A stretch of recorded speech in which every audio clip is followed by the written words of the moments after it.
Islam hasn't always been like this. Islam actually died sometime in the 1920s. It was replaced by this strange apparition rejigged from the nasty and incoherent prejudices of Ibn Saud's neo-Arabist revivalism.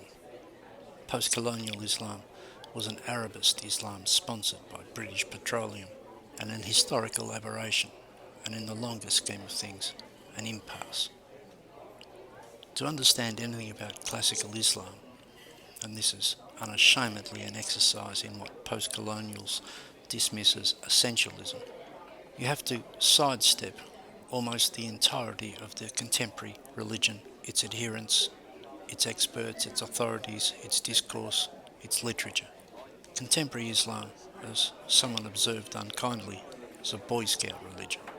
What are the Taliban but Boy Scouts with machine guns? You might study that as an aberration, but classical Islam, mature traditional Islam, such as prevailed up until the early 20th century, and a civilization worthy of the name, is a study on its own, and not just for historical curiosity, and least of all to rehearse the liturgies of colonial victimhood, the resentment that poisons post-colonial intellectuality. To advance a theory briefly, a religion is a cosmos in the ancient Greek sense, a world, an ordered universe, a system, a world on top of the world. This is what the Arabic word deen suggests. Muslims will tell you ad nauseum, Islam is not a religion, it's a deen. However this might be translated, and it is tiresome in its contemporary uses. It means a cosmos, an ordered whole, a coherent thing, a complex but cogent system. This is what is to be studied. Islam is, as it were, a universe, classical Islam especially, or even essentially so. Here I want to suggest some useful methods in this endeavour. First, don't read the Quran, not to start with. It is surprisingly unhelpful as a place to start. Instead, notice how it is used in Muslim sources and Muslim discourse, especially in old books, and especially when it is being quoted from memory. Look at its traditional uses, see how it is quoted, look how it is used in, say, 1001 Nights and other popular literature. It is best to have your first encounter with the Quran in this way, through secondary texts. The Quran really only became a book in the modern sense in the 1920s. So don't read it like that, not to begin with. Don't treat it like a Bible. It is more important to get a sense of how it permeated traditional pre-modern Muslim discourse, where it was essentially a remembered text. You would do well to commit some of the text to memory in classical Arabic, without any need to learn Arabic, just the sounds. Before you read the Quran, listen to it. Quran means recitation. Its title is Quran, not Kitab. Listen to it being recited. It is best if you don't understand a word, but instead just develop a sense of its sounds, textures and cadences. The best technique is just musical immersion, being immersed in the sounds. In the traditional world, these sounds, vocalizations, were pervasive from the day of your birth. Yet, most Muslims today and in the past could hardly understand a word of Arabic. The Wahabi Revolution in modern Islam, let us note again, was Arabist. The Wahabi form of Reformation was to purify the faith of its Turkish, Persian, Hindu and other accretions, and to reassert, supposedly, the original Arab Islam. This came with a corresponding language chauvinism. Never fear that your understanding of Islam isn't Arab enough. And don't fall into the contemporary habit of talking pseudo-Arabic, or what is really a horrible post-colonial mash of Arabic and English.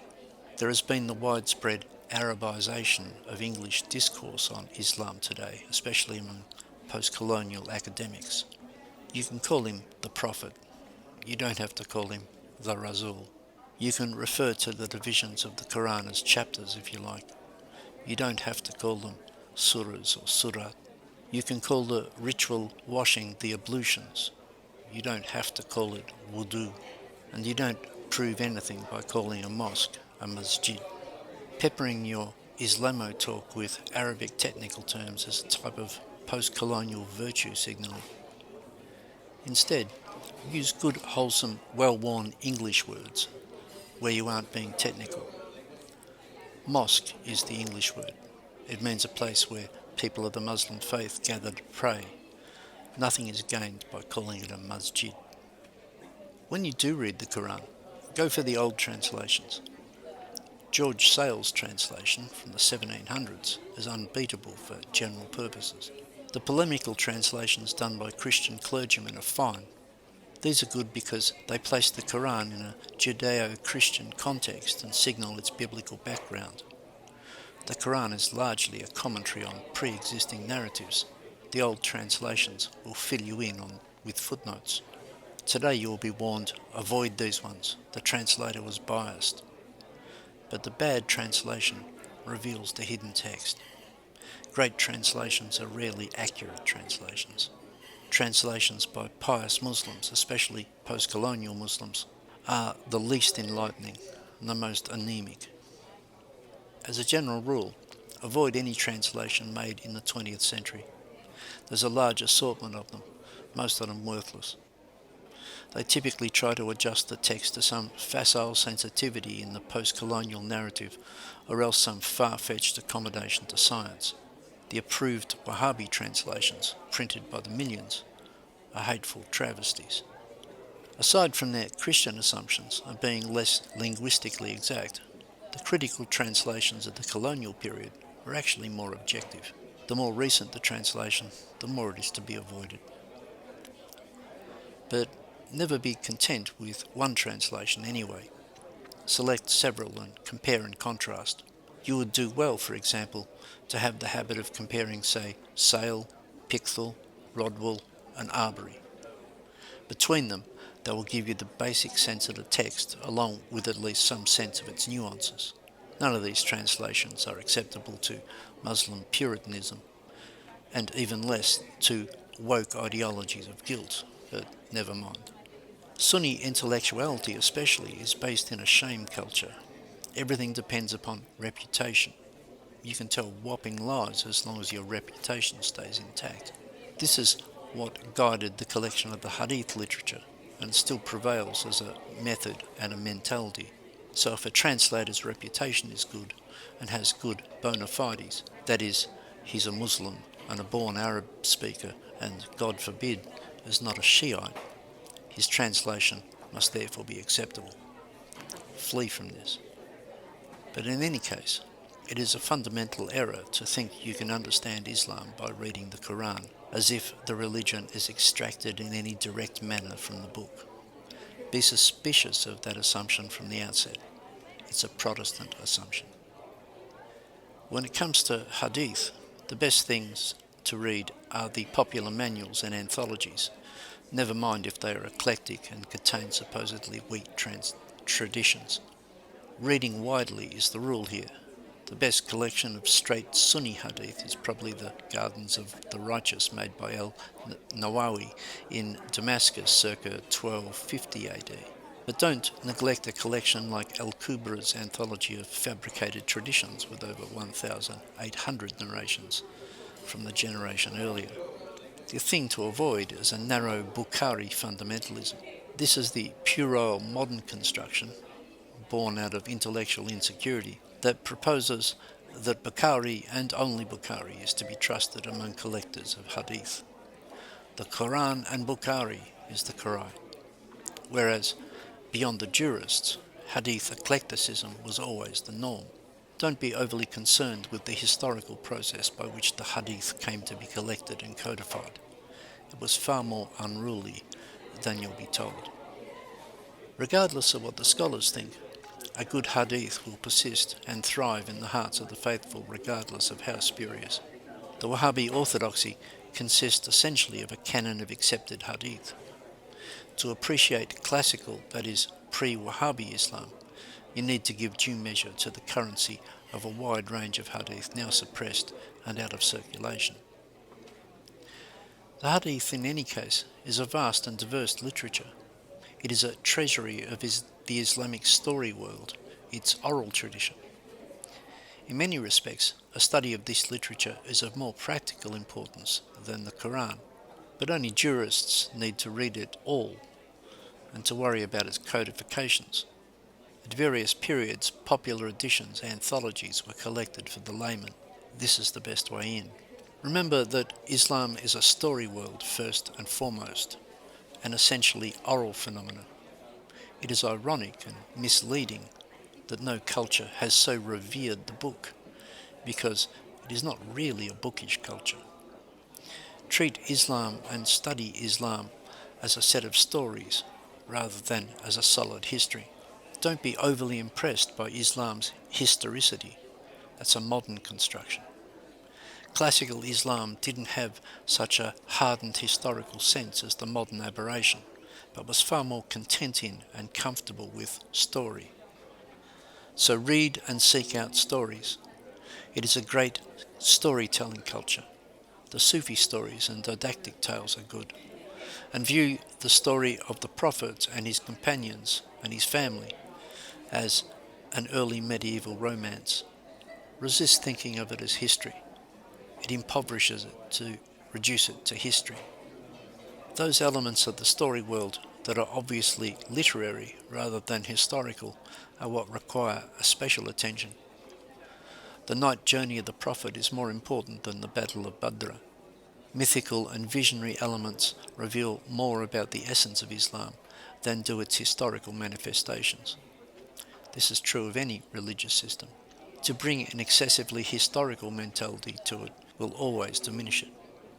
It might be objected that Muslims of classical Islam believe the night journey was an historical event. Not exactly. The traditional mind is mytho-historical. This is hardened into merely historical. If you're not aware of this distinction, you'll get everything wrong. It's very important to understand both Sunni and Shia Islams from the outset. Don't treat Sunni Islam as the norm and Shia Islam as a weird variation. That is certainly a misconstruction, and a very common one, absolutely structural in Wahabi Islam. Don't be lured into tedium by the dreary recitations of Sunni versus Shiite claims. Understand from the outset that there is a whole lot more to it than the question of who was to be successor to the Prophet. That dispute is largely a smokescreen. Treat it as a smokescreen and seek what lies behind it. It was said of the Hadith that two types are notoriously unreliable, those pertaining to the Antichrist, the Dajjal, and those recording Sunni Shia disputations. This is a salient warning. Anyway, you must strive to understand the imamate in early Islam, the institution of the imam, and its deeper underpinnings. From the beginning, see Islam as having two legitimate forms, Sunni and Shia, and within the Shia there is a range of sub-expressions, sects and schools, a spectrum. Sunni Islam is monolithic and dull. Shia Islam is variegated and eccentric and esoteric. Treat them as a single edifice, all expressions of the deen, the heretics and exaggerators too. The established view, the default view, is that Sunni Islam is historical and legitimate and represents Islam proper, but it has an array of exotic parasites attached, like barnacles attached to a ship. Rather, give due weight to Ali and the party of Ali and the imamate from the beginning, alongside standard Sunni prophetology. Not all the old Orientalist writers did this, but they are still our best sources for a general account. One of the main planks of studying, acquiring an appreciation of classical Islam is to embark on the reading of 19th century Orientalist literature. This maligned literature is really wonderful. It is perhaps the first time in history that a great movement of scholarship was devoted to trying to understand a rival civilization. The Orientalists worked against centuries of demonization and with whatever limitations, set out to record and understand. The best of it is travel writing and cultural accounts. For example, William Lane's Modern Egyptians. Books like that are bedrock reading. The scholars were thorough too. A standard text is User's Dictionary of Islam, an absolute goldmine of unsanitized, non-Wahabi information. So too the long introduction George Sale wrote to his translation of the Quran. That is still one of the best overviews. There might be Christian polemicism in this literature, but it is easy to see, and better and less insidious than the intellectual filters of modern Islamic scholarship. There are, all the same, a few rare modern writers and texts with roots in classical Islam. The most important of them, without any question, is the book Understanding Islam by the Swiss-French traditionalist Frithjof Schuon, a masterpiece of profound exposition and comparative religion. This is a book that takes Islam seriously, one of the very few. Similarly, Islam, Ideals and Realities by S.H. Nasra is an introduction uncorrupted by modern perspectives. Those two books are a good place to start, but they are rare exceptions in an avalanche of rubbish. Both Schuon and Nasra, note, were initiated Sufis writing from an internal acquaintance with the metaphysical core of Islamic spirituality. But remember, Sufism is marginalized and suppressed, if not persecuted, in Wahabi orthodoxy. Post-colonial Islam is drearily political, not mystical, moralistic, not metaphysical. In fact, Sufism has been in decline in Islamic religious life since the 1920s, a whole 100 years, but has perforce migrated to the West with mixed results, where it has not degenerated into New Age waffle or been infected with modern psychology. Sufism can provide a means of reaching back into what I'm characterizing as classical Islam, but don't expect too much. Still, reading 19th century works, the travel writers and so on, is grist for the mill. The method, again, is immersion. It is a marvellous world that the Orientalists record, the sunset of classical Islam. You need to know that world so that you have something against which to understand the Islam on your TV screens. Also, and this is important, study just as contently Orientalist art. Read the travel writers, but also look at the paintings of the very many capable artists and early photographers who travelled into Islamic lands before the breach of the 1920s. Study the harem paintings, mosque and harem scenes and street and village life. Don't be squeamish about the reclining nudes. Note the sensuality pervading that art. It is important to acquire this sense of sumptuous sensuality typical of these paintings because it offsets the aesthetic catastrophe that is post-colonial Islam. It gives you something with which to compare the ostentatious modernity of Dubai, the architectural monstrosities of Arab oil wealth, monuments to colossal bad taste. Islamic civilization has known other standards and expressed other possibilities. After all, modern Islam isn't a civilization, is it? It's just McDonald's without the bacon and an Islamic-themed franchise of globalist civilization. Assuredly, Orientalist art presents Islam through the filter of European fantasy, but it is a worthy fantasy, and not without meticulous and faithful and sympathetic observation. Ironically, while post-colonial scholars squirm about such stereotyped depictions, cashed-up Arabs love this nostalgic art, and you can find it adorning the walls of their architectural monstrosities, the contrast, the discontinuity, on display and plain to see. As for the practicalities of Islam, the first thing to study is the ablutions, wudu, ritual cleanliness. It is especially important to appreciate the state of ritual cleanliness. Christian baptism confers a once-only lifelong purification. In Islam, purification is an ongoing practice. After all, the mental state that wudu produces, the mental repose, is the default state of the Muslim soul. It is good to understand it. You could start with the 5 pillars, so-called, but wudu is more basic. Then, after that, the prayer rituals and liturgies. The prayer times are especially important. The difficulty with the prayer is that it depends upon the symbolism of slavery. Without it, it is sentimental. This is a dividing line it is difficult to properly overcome. The ablution draws attention to something equally basic. It is curious, is it not, that a desert people would make ritual washing 5 or so times a day a religious obligation. It is counterintuitive, it is contrary to their environment, it makes no utilitarian sense. But that is the point. It is exactly such things that give religions their traction. It forces them to be organized, to settle into an order. In the case of Islam, the symbolism of water is absolutely central, and it is the place to start. Be sensitive to the place of water in Islam. The ritual ablutions, the well of Zamzam, the rivers of paradise, the fountains and pools in Islamic classical gardens. Make a particular study of Mecca in this context. Mecca is all about water, factually and as a symbol both, although the modern constructions have damaged Mecca beyond repair. Follow the water. It will take you into the spiritual heart of the religion and the civilization, whereas modern Islam is more about oil than water.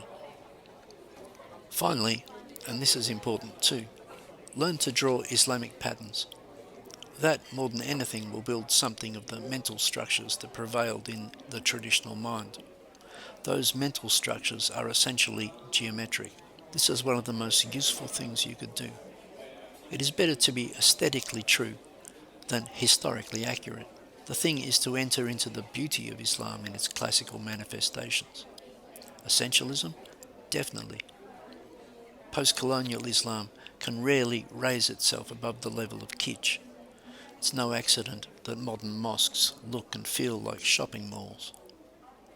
Learn to draw Islamic patterns on paper with a compass and a ruler.